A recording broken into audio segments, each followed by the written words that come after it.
The only people who don't want to disclose the truth are people with something to hide. Barack Obama today.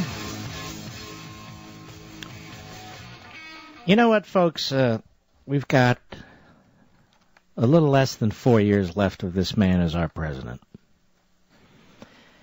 And this is akin, in my view, to being in prison.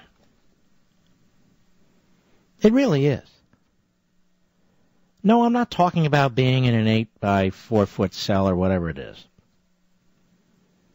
I'm talking about the torture that is this presidency, that is this administration, that is his party.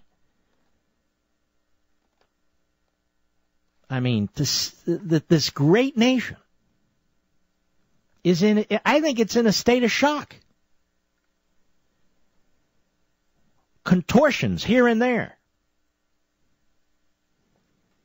We just have to hang on. We have to hang on. We have to do everything we can to slow this down. Because I want to tell you, if this man had his way, I mean, can you imagine?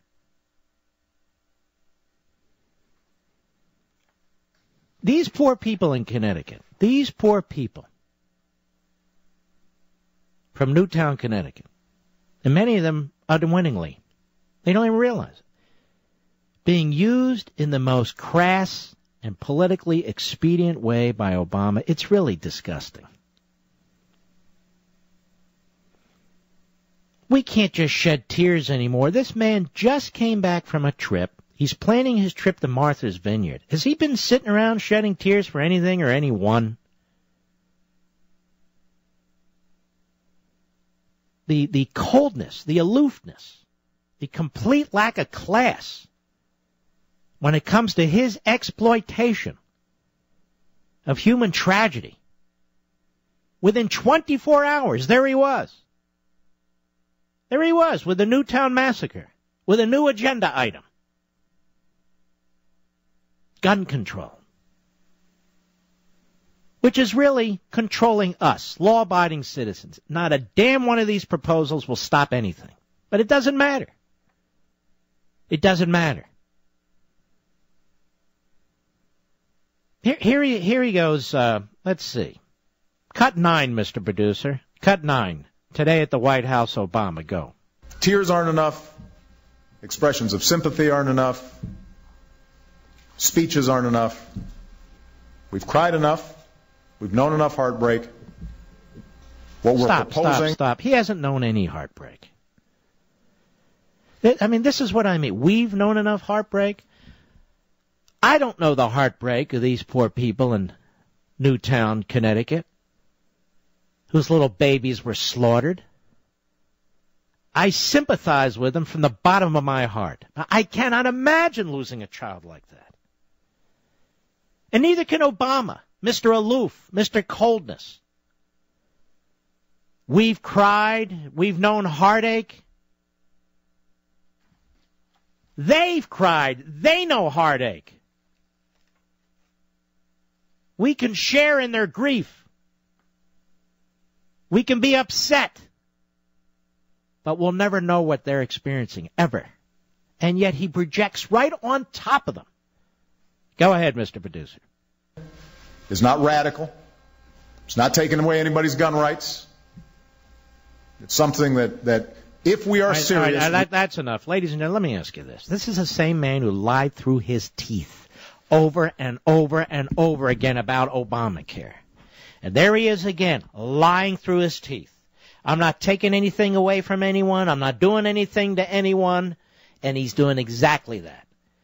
When they talk about these magazines and limitations on bullets, that's not taking anything from anyone. They might be taking somebody's life.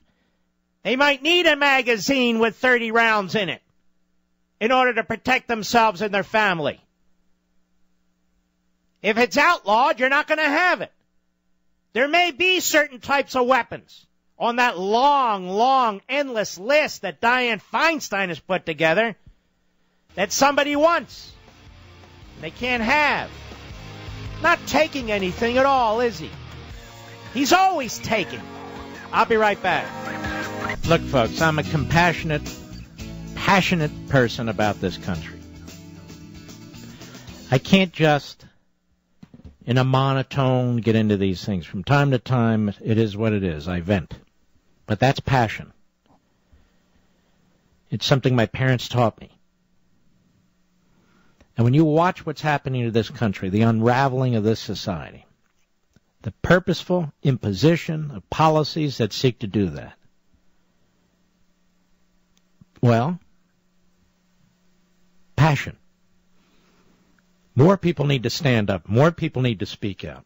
They hate it when we do it, which is exactly why we need to do it. Obama is a liar. All big government Marxists are liars. They're liars. Harry Reid is a liar. Nancy Pelosi is a liar. I know these are blunt words, but so what? They're also accurate. They said you'd pass Obamacare, they would, and all these people would have coverage. It was a lie. Millions are going to be without coverage still.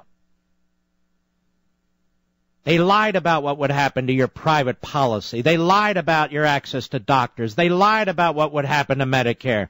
They lied about the debt. They lie. That's what they do. And if they were in the private sector working for a company, they'd all be thrown in federal prison and they'd be there the rest of their lives. You think Enron was bad? This is Enron times a million. They lie about the financial state of this country. They lie about what they're going to do to the Second Amendment. They lie about what they're going to do to the First Amendment. On the Supreme Court, the Chief Justice of the United States lied about the tax provisions in the Constitution and how they somehow granted authority to Congress to pass Obamacare. They're lying about what's going to happen with so-called immigration reform. They won't even let us see what it is they're playing with. The Second Amendment. Do you know exactly what the proposals are on Capitol Hill, ladies and gentlemen? No, you don't. They institute them, then you have to live with them, then you have to figure out how it affects you.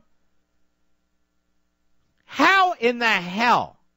How can we possibly accept Obama's characterization of what's going to happen to the Second Amendment when we already know his track record when it comes to other laws? He gets up there and speaks with his pomposity and sanctimony. Shame on us, he says, if we forget Newtown, Connecticut. Who's forgetting Newtown, Connecticut? Shame on us. Shame on us for what? What did we do? Shame on us because a nut murdered all these kids? Yeah, shame on you, you see, if you don't support Obama. Shame on you if you don't support his agenda. Whatever his agenda is, whatever the issue is, shame on you. There's something wrong with you. If you won't cough up more of your hard-earned income to the government that wastes hundreds of billions of dollars a year, shame on you.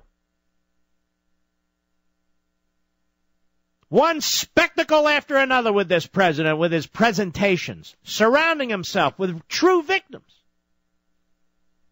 using them as props. I hate to say it, this is what despots do.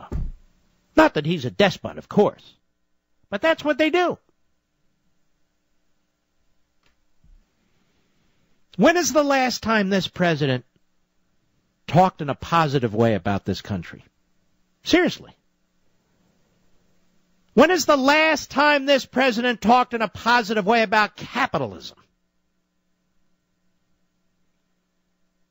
When is the last time this president spoke in a positive way about the Bill of Rights or any aspect of the Constitution? When is the last time this president accepted responsibility for what he's doing to this country? I'm telling you, folks, America is, in essence, in a prison right now. And by that, what I mean is our freedoms are being constrained. Our ability to exceed is being constrained. Not that some of us won't break out. In fact, many of us will. But we're not supposed to break out. We're not supposed to break out. It's supposed to be a natural aspect of this society. Liberty. And the Republicans. Pathetic beyond belief. Pathetic beyond belief. Where is our Abraham Lincoln? Where is our Ronald Reagan? Where is our Barry Goldwater? Where are they? But for a handful of members of the Senate and the House who were elected by Tea Party activists and other conservatives, there aren't any. Where are they among the leadership in Congress? There's not a one.